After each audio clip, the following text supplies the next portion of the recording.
हम कोई और वैल्यू इस्तेमाल करेंगे और उसको एक ख़ास तरीके से चुनेंगे।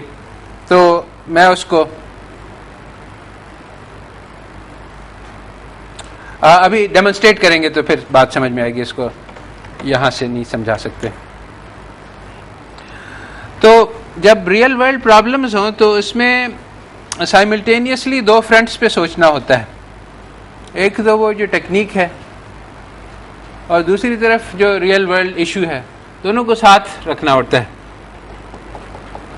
तो जो आदमी टेक्निक से मरूब हो जाता है, ये ज़्यादातर है, फिर वो डेटा को कंप्यूटर फीड करके आंसर निकाल के कहता है कि बस काम हो गया ख़त्म। और जो रियल वर्ल्ड पे सोच रहा होता है कि अच्छा ये रिजल्ट निकली, ये तो मेरे इंट्यूशन से मैच नहीं करती, इसलिए रिजल्ट गलत है। अब जो है वो मॉडल को बदलो, डेटा को बदलो, कैलकुलेशन को बदलो, ताकि तो असल चीज़ क्या हुई, हमारा इंट्यूशन ऐसा ही होता है। एक्चुअली जो इकोनोमेट्रिशियन काम करते हैं वो यही करते हैं कि अब हमें पता है मसलन कि मार्जिनल प्रोबेबिलिटी कंज्यूम 75% होनी चाहिए। अब हमने मॉडल फिट किया, बहुत पेचीदा टेक्निक लगाई, 30% आई। मैंने कहा कि ये गलत है, अब इसको कहाँ से हम तोड़ें मरोड़ें ताकि 60% तक पहुँचा दें। अब 60% निकाल लिया तो कहा कि देखो डेटा हमें बतला रहे हैं 60%। डेटा ने कुछ नहीं कहा था, बेचारा चुप बैठा था।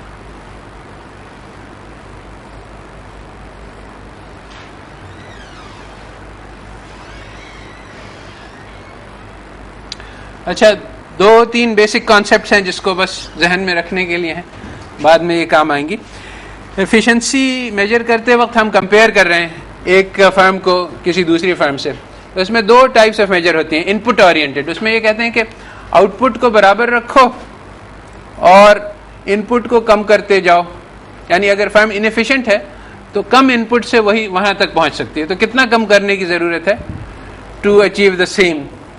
और आउटपुट ओरिएंटेड मेजर्स होती हैं, उसमें ये कहते हैं कि इनपुट को तो फिक्स रखो, आउटपुट को बढ़ाते जाओ। तो क्योंकि इनएफिशिएंट फर्म है इसलिए आउटपुट बढ़ सकती है, तो आउटपुट कितना बढ़ सकती है गिवन दीज इनपुट्स। तो बस ये बेसिक सी एक बात है। ये दो तरह की मेजर, एक चीज़ है जिसको कहते हैं डुअलिटी। डुअलिटी एक मैथमेटिकल थ्योरी कहती है कि ये दोनों मेजर अगर सही तरह से करें तो सेम रिजल्ट आएगी एग्जैक्टली। तो बस ये तीन ज़रा सी कॉम्प्लिकेटेड कॉन्सेप्ट हैं, अल्फाज किताबों में आते हैं, तो इसको समझने के लिए जनरल सी बात है।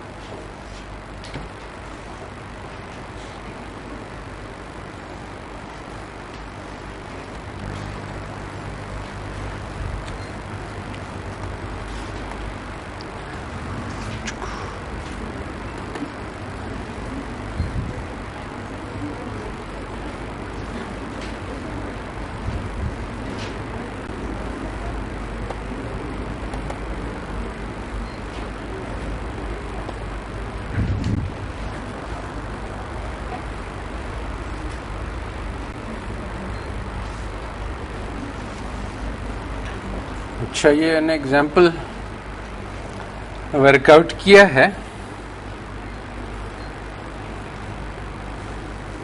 ये तो नजर आ रहे हैं ना साफ है, नंबर साफ नजर आ रहे हैं ना, वो पिछले वाले में नहीं आ रहे थे।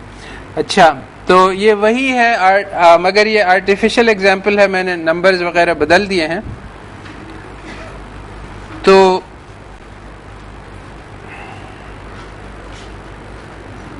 जी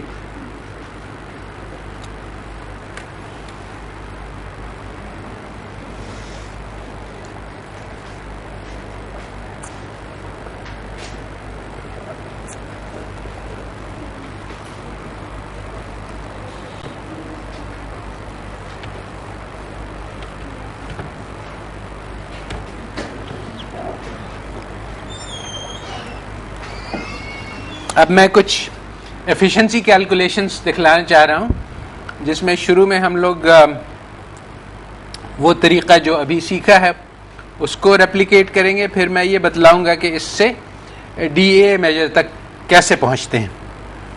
तो पहली बात, ये सारा मैंने पहले से किया हुआ है, सामने भी कर सकता था, बल्कि यही आइडिया है कि ये सारे कैलकुलेशंस जो अब मैं करूँगा वो इंशाल्लाह वर्क सेशन में आप लोग खुद से अपने कंप्यूटर पे करेंगे, तो फिर बात समझ में आएगी।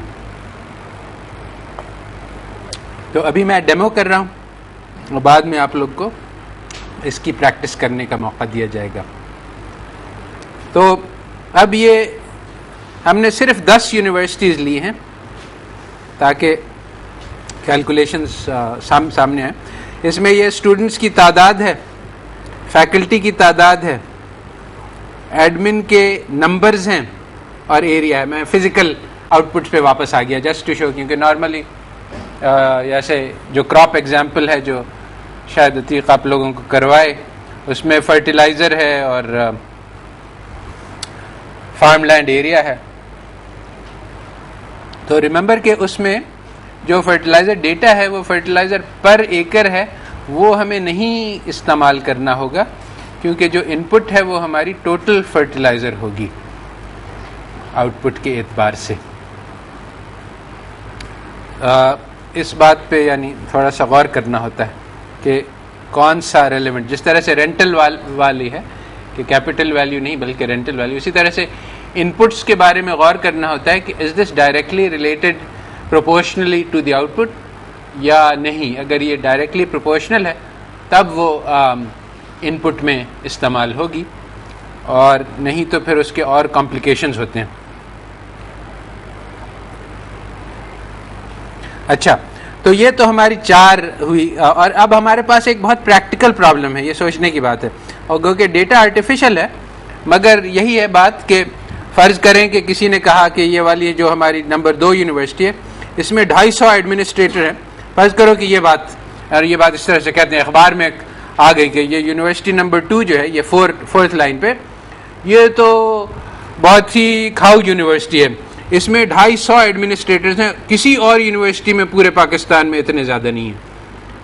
तो अब ये बात तो सही है, 250 इज़ द लार्जेस्ट नंबर, मगर बहुत सारी फैक्टर्स इग्नोर ने, क्या उसके आउटपुट जो है वो सबसे ज़्यादा है या कोई और चीज़ है। नहीं, ये सिर्फ यानी कहने को अखबार में बहुत ज़बरदस्त खबर बन जाएगी और लोग इस पर इश्ताल भी हो जाएगा, मगर इट्स जस्ट नॉट सेंसिबल। और इस तरह से होता रहता है, लोग एक छोटी सी पीस ऑफ डेटा लेके उसका बात का बहुत बतंगड़ बनाते हैं। तो इसकी एनालिसिस ज़रूरी है कि क्या ये एफिशिएंसी यहाँ पे है कि नहीं है। तो अब हमने जो सबसे सिंपल मार्केट वैल्यू मेथड है उसको इस्तेमाल किया, कहा कि ये ट्यूशन है 500, ठीक है, ये इस नंबर को हम जब चाहें बदल दें, तो ये this will be for illustration. Salary 5000 है फैकल्टी की। तो अब ये जो नंबर है यहाँ पे, ये है A3 टाइम्स E2। A3 ये है 630 स्टूडेंट्स और E2 जो है ये हमारा $500 है। तो 630 टाइम्स 500, ये वैल्यू ऑफ स्टूडेंट्स हो गई यहाँ पे 315,000। इसी तरह से ये हो गई सैलरी, ये है B3 फैकल्टी 94 टाइम्स सैलरी 5000, तो हमारी वैल्यू ऑफ फैकल्टी 470,000 होगी। तो वैल्यू ऑफ आउटपुट जो है वो इन दोनों का सम है। अभी मैंने सम नहीं किया, ठीक है। अब हम लोग यानी रियल निटी ग्रिटी कर रहे हैं, इसमें कोई प्रॉब्लम हो तो मुझसे पूछ लें, यानी you should understand all the steps. अब ये तो आउटपुट्स हैं। इनपुट्स में हम कह रहे हैं कि ये जो एडमिन है 89 लोग हैं, इनका एवरेज वेज क्या है, वो हमने लगा दिया 2500। तो अब ये जो नंबर है 22500, ये 89 times 2500, 89 employees times their wage, तो ये वैल्यू ऑफ इनपुट हो गई। इसी तरह से ये बिल्डिंग रेंटल है, एरिया इतना है 88 और उसका रेंट 1267 है। अच्छा, ये एक ख़ास वजह से है, इसको मैं बदल देता हूँ अभी।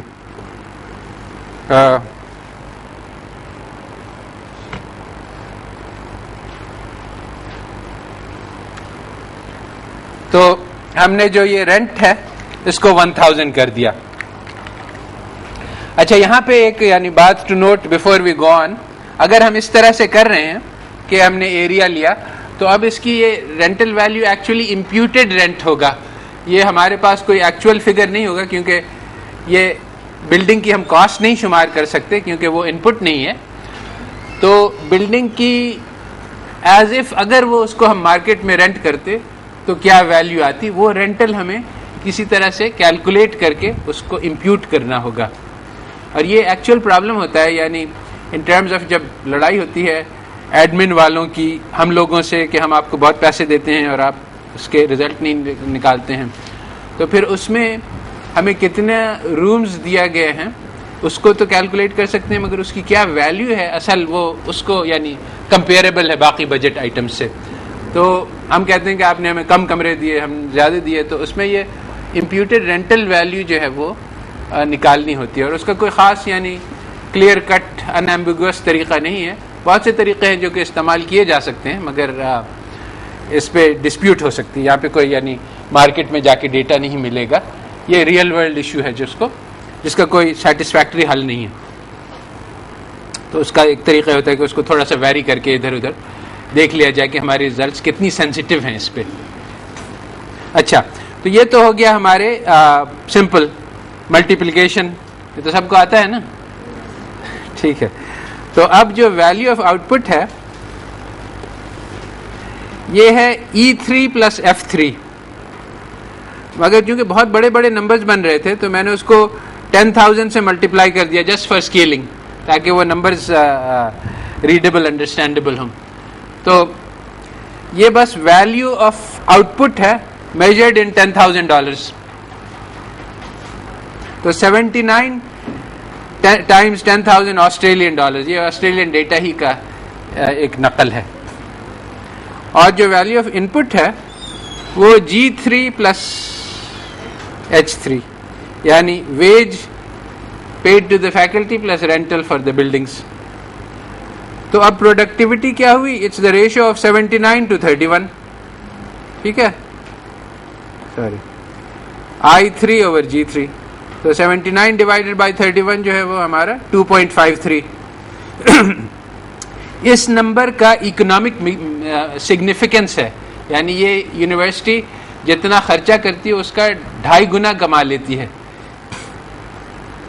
ये जो दूसरी यूनिवर्सिटी है लॉस पे जा रही है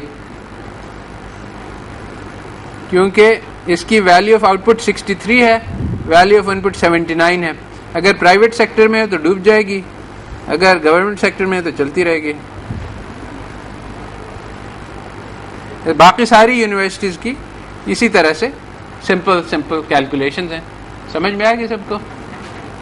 अच्छा, जो नेक्स्ट चीज़ है वो है एफिशिएंसी। एफिशिएंसी कैसे कैलकुलेट की सब है? हाँ, ये सबसे पहले हमने मैक्स कैलकुलेट किया। ये है यहाँ ऊपर देखें मैक्स K3 to K12। तो ये K3 से लेकर K12 तक ये सारी प्रोडक्टिविटीज हैं। इसका मैक्स जो है वो क्या है 2.56।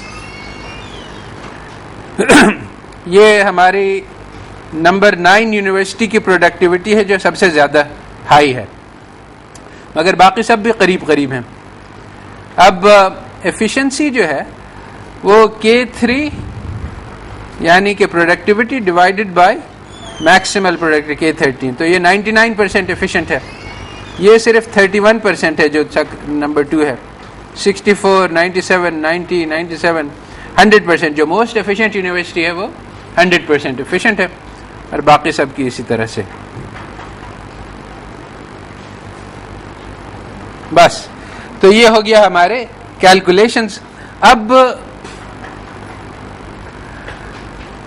अब जो नेक्स्ट स्टेप है वो ये है कि अगर हम इन चीज़ों को यानी सैलरीज, वेजेस, रेंट्स वगैरह को बदलें तो एफिशिएंसी पे क्या फ़र्क पड़ेगा।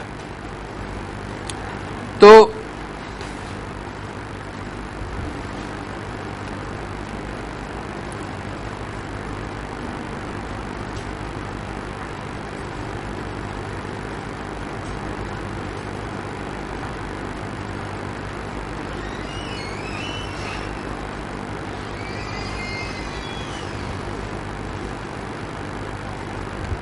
पहले तो मैं जो ऐसे ही एट रैंडम बदल के देखता हूँ चीज़ों को।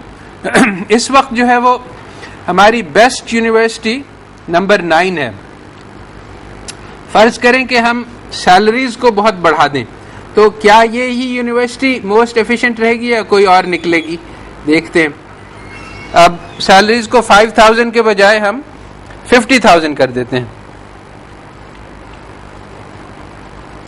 अब क्या होगा, वो यूनिवर्सिटी जो ज्यादा एफिशिएंट है फैकल्टी के प्रोडक्शन में, उनकी एफिशिएंसी रैंकिंग बढ़ जाएगी। अब देखें, ये मोस्ट एफिशिएंट यूनिवर्सिटी बदल गई। अब जो है वो हमारी नंबर 12 यूनिवर्सिटी जो है ये मोस्ट एफिशिएंट बन गई।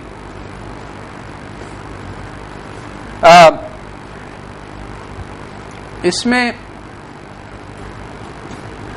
ये मैंने जो कॉलम MN है, इसमें हमने स्टूडेंट टू वैल्यू रेशो रखा है और N में हमने faculty to value of inputs ratio रखा है, जस्ट टू शो कि अगर वन आउटपुट होती तो ये दोनों नंबर्स होते। और फिर मैंने स्टूडेंट एफिशिएंसीज और faculty efficiencies basis of one input calculation किए हुए हैं यहाँ पे। तो ये वन इनपुट बेसिस पे जो अगर सिर्फ स्टूडेंट्स को देखा जाए तो ये यूनिवर्सिटी नंबर 9 मोस्ट एफिशिएंट है, और अगर फैकल्टी एफिशिएंसी को देखा जाए तो नंबर 12 मोस्ट एफिशिएंट है। तो जाहिर बात है कि अगर हमने सैलरीज बहुत बढ़ा दी तो जो फैकल्टी में मोस्ट एफिशिएंट है वो ही यूनिवर्सिटी उभरेगी। समझ में आ रही ना बात?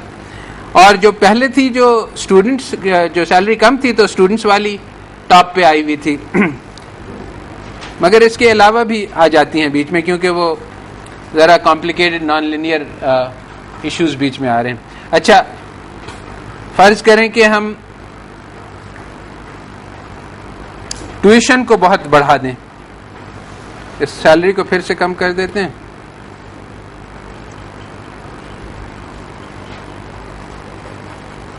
सैलरी को 5,000 किया, सपोज कि ट्यूशन को बहुत बढ़ा दें हम लोग, तो अब क्या होगा? क्या लाइकली है? मेरा ख्याल ये है कि ये जो ये 9 शायद 9 हो जाए, शायद 10 हो जाए। मैं तो समझ रहा हूँ कि शायद 10 हो जाए, मगर you can't be sure actually.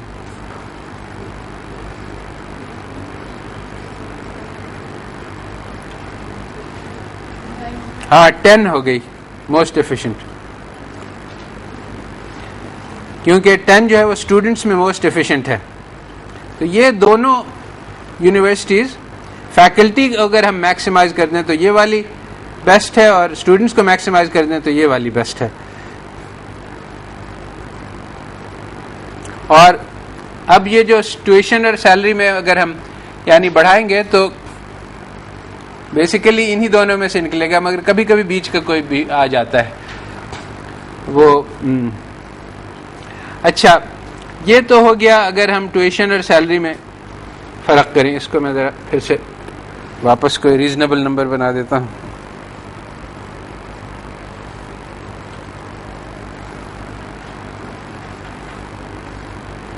अब ये कौन सी हो गई? ये 9 हो गई।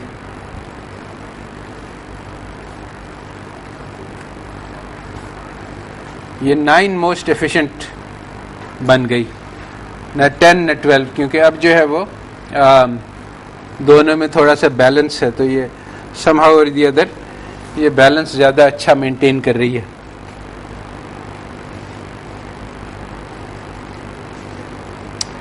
अच्छा, अब एक और चीज़ हम कर सकते हैं ये कि हाँ, जैसा कि मैं कह रहा था कि ये इम्प्यूटेड रेंट जो है इसके बारे में बहस हो सकती है। वेज तो मोर और लेस ऑब्जेक्टिव होता है, यानी कि it's an amount that is paid, you can calculate it. हम average wage, total wage paid to all employees, ये हमारे खुर्शीद आलम साहब को मालूम है, वो निकाल के दिखला देंगे आपको। उसको एस्टेब्लिशमेंट चार्जेस वगैरह कहते हैं।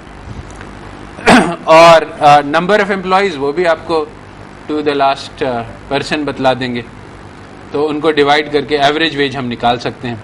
अगर हम इसके अलावा आर्ग्यू करना चाहें कि ये वेज सही रिफ्लेक्शन नहीं है इनपुट कॉस्ट का, तो इसका आर्ग्यूमेंट किया जा सकता है, मगर फिर काफ़ी पेचीदगियाँ पैदा होंगी उसको एक्चुअल मेजर करने में। मगर जहाँ तक ये दूसरा इम्प्यूटेड रेंट है कि ये जो बिल्डिंग्स हम आपको फराहम कर रहे हैं इसकी क्या वैल्यू, इस पर काफ़ी झगड़ा हो सकता है और काफ़ी रीजनेबल, यानी लोग अपने अपने नंबर्स निकाल के और उनको डिफेंड भी कर सकते हैं। तो अब हम ये चेक करते हैं कि इनको चेंज करने से क्या होता है। अब रेंट को अगर हम बहुत बढ़ा दें तो कौन सी यूनिवर्सिटी ज़्यादा एफिशिएंट होगी, कोई बतला सकता है?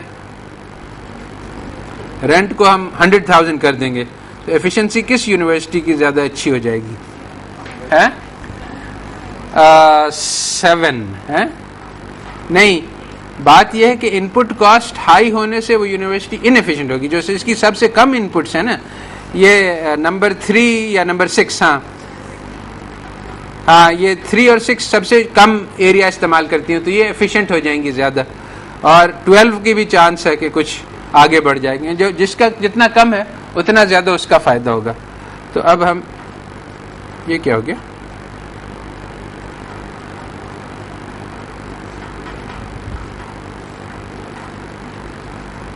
ये मैंने कुछ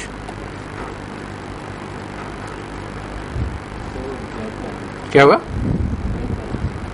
कैसे बैक करें? कहाँ पे अंडू कैसे? हाँ ये रहा, सही है।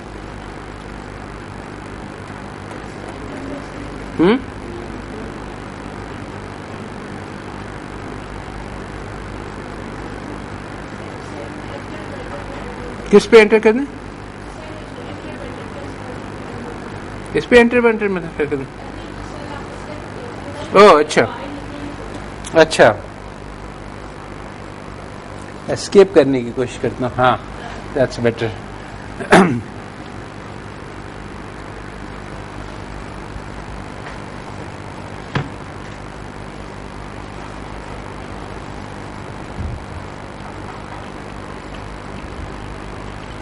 ये मैंने 100,000 कर दिया रेंट। ये नंबर हमारी 6, जैसा कि आप लोगों ने प्रिडिक्ट किया था, नंबर 6 हमारी मोस्ट एफिशिएंट यूनिवर्सिटी हो गई क्योंकि ये सबसे कम एरिया इस्तेमाल करती है। अब बेसिकली एरिया जो है वो क्रूशल रिसोर्स हो गया, जितना ज़्यादा एरिया इस्तेमाल करे उतना ख़राब तुम्हारा काम हो गया। तो ये 70 वाली जो है वो इमर्ज कर गई as the most efficient university.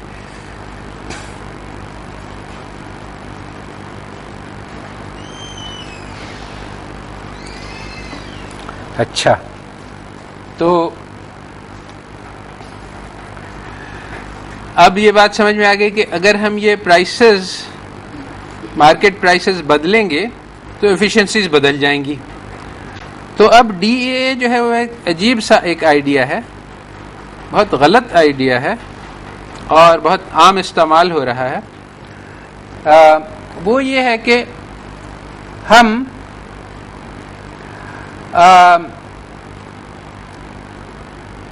इस किस्म के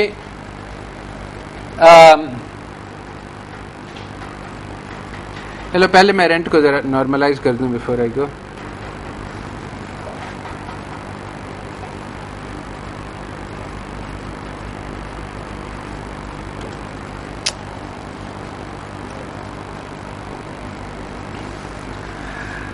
कहता ही है DEA कि ये जो प्राइसेस हैं, मार्केट प्राइसेस, इनका तो कोई भरोसा नहीं।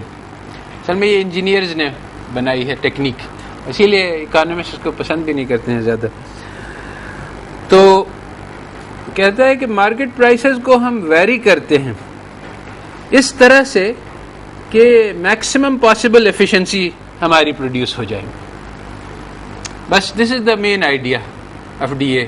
अब मैं ये एक तो तरीका, पैदल तरीका है कि मैं इन नंबर्स को बदलता रहूं जैसा कि आप लोग देख रहे हैं और कोशिश करूं कि इस नंबर को बढ़ाते जाऊं। तो सॉल्वर जो है वो इसी काम के लिए बनाया गया है कि हम उसको बतलाते हैं कि भाई इन नंबर्स को चेंज करके इस नंबर को जितना आगे बढ़ा सकते हो उतना बढ़ा दो। तो ये हाथ से करें एक तरीका है कि कंप्यूटर को कहते हैं कि भाई तुम कर दो मेरे लिए, तो कंप्यूटर ज़्यादा जल्दी कर देता है। तो बस यही है सॉल्वर। तो अब मसलन यहाँ पे हमारे पास 31% एफिशिएंसी है, इसको हम कितना आगे बढ़ा सकते हैं? ये current market wage price configuration पे इसकी एफिशिएंसी तो 31% ही है। मगर हम अगर ये आर्ग्यू करना चाहें कि हमारी एफिशिएंसी इससे ज़्यादा है, तो हमें किस तरफ जाना पड़ेगा? क्या हम ट्यूशन को बढ़ाएं तो हमारी एफिशिएंसी बढ़ेगी, या सैलरी को बढ़ाएं, या वेजेस को बढ़ाएं, या रेंट को बढ़ाएं? तो इसमें सॉल्वर का काम होता है। तो अब मैं ये करता हूं, जो मैं इसको अभी पहले करूंगा, कि वेज रेंट को हम फिक्स रखते हैं, यानी वैल्यू ऑफ इनपुट को हम चेंज नहीं करेंगे। तो ये फुल डीए नहीं है, डीए में सब चीज़ों को बदलने की इजाज़त होती है। हम कहेंगे कि सैलरी सिर्फ, असल बात यह कि ट्यूशन और सैलरी में एक डिग्री ऑफ फ्रीडम है, यानी अगर हम दोनों को 500 के बजाय अगर दोनों को 10 से मल्टीप्लाई करें, 5000 और 50,000 कर दें, तो एग्जैक्टली द सेम रिजल्ट्स आएंगी, क्योंकि वो स्केल हो जाएगा सिर्फ।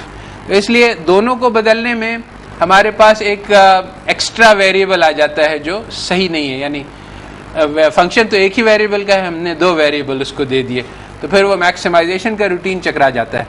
तो बजाय इसके हम कहते हैं कि just we will vary the salary, या we can only vary the tuition, either one, it doesn't matter, सिर्फ उनका प्रोपोर्शन मैटर करता है।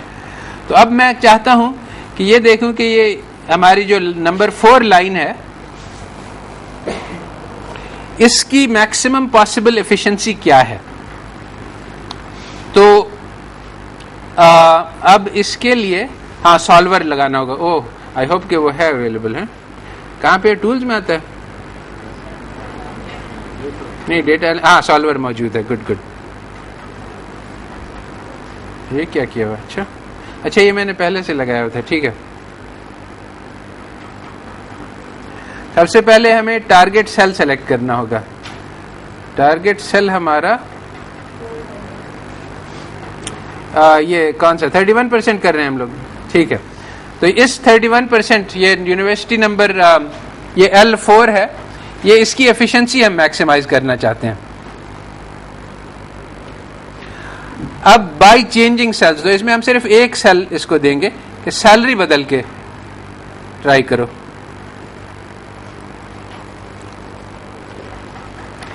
कंस्ट्रेंट्स कोई नहीं है फिलहाल। एक्चुअली इसको कंस्ट्रेंट करना होता है, 0 पे बाउंड करते हैं कि नीचे से 0 की तरफ ना चला जाए, मगर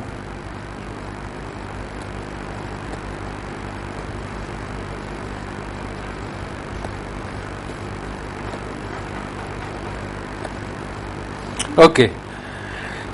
set target cell L4 equal to max, इसको हम मैक्सिमाइज कर रहे हैं। अगर हम चाहें तो इससे मिनिमाइज भी कर सकते हैं, और चाहें तो इसको equal to some fixed value भी निकाल सकते हैं।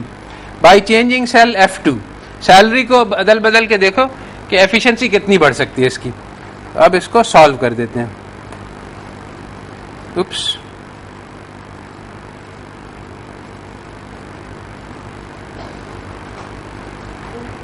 अच्छा सैलरी इसने नेगेटिव पहुंचा दी। चलो इसको हम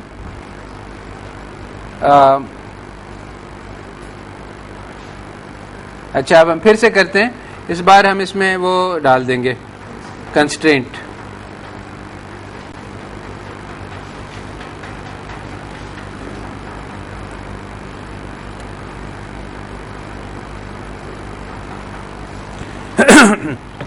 होता यह है कि 0 के पास काफ़ी सारे प्रॉब्लम्स होते हैं, तो हम थोड़ा सा 0 से ऊपर रख देते हैं सैलरी, जस्ट टू प्रिवेंट। ये 10 कर दिया हमने, तो सैलरी 10 से नीचे नहीं हो सकती। एक्चुअली अगर हम लोग इकोनॉमिक थ्योरी लगाएं तो इससे ज़्यादा स्ट्रॉन्गर कंस्ट्रेंट भी हम डाल सकते हैं, मगर मैं बस इस वक्त मैथमेटिकल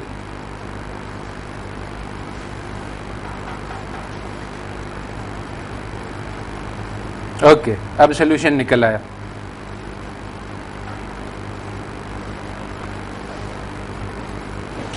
अच्छा, तो पता चला कि इसकी जो मैक्सिमम वैल्यू है वो 51% है। उस वक्त तो 30% थी। अगर सैलरीज हम बहुत कम कर दें तो इसकी एफिशिएंसी बढ़ जाती है।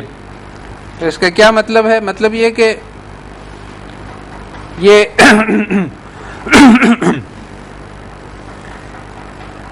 if you compare it to other universities, तो बज़ाहिर ये मालूम होता है कि ये फैकल्टी प्रोडक्शन में ज़्यादा एफिशिएंट नहीं है। तो स्टूडेंट की वैल्यू अगर हाई होगी तो फिर इसकी एफिशिएंसी ज़्यादा अच्छी रहती है, शाइन करती है, क्योंकि अगर फैकल्टी की वैल्यू ज़्यादा होगी तो फिर ये चूँकि काफ़ी पीछे है,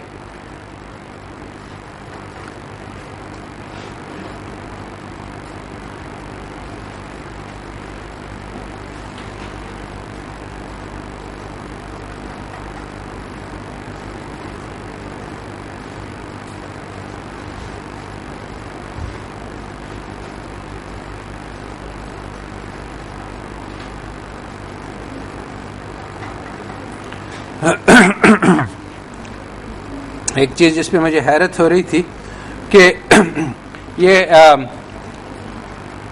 नंबर, अच्छा मैं लाइन गलत पढ़ रहा था भाई, मुझे इसलिए मुझे नहीं समझ में आ रहा था। ये 39 जो है ये सबसे लोएस्ट है फैकल्टी में, इसका प्रोडक्शन फैकल्टी का बाकी सबसे बहुत कम है। मसलन इसको इसके ऊपर वाली ले लें, यानी नंबर 1, तो वो तकरीबन सेम स्टूडेंट्स हैं मगर फैकल्टी डबल है। या नंबर 10 ले लें तो ये 870 स्टूडेंट्स, यहाँ पे सिर्फ 800, मगर फैकल्टी इसकी 39 तो इसकी 100। तो कंपैरिजन विद 10 4 जो है वो काफ़ी ख़राब है। तो यहाँ पे ये देखें कि 10 जो है ये 100% है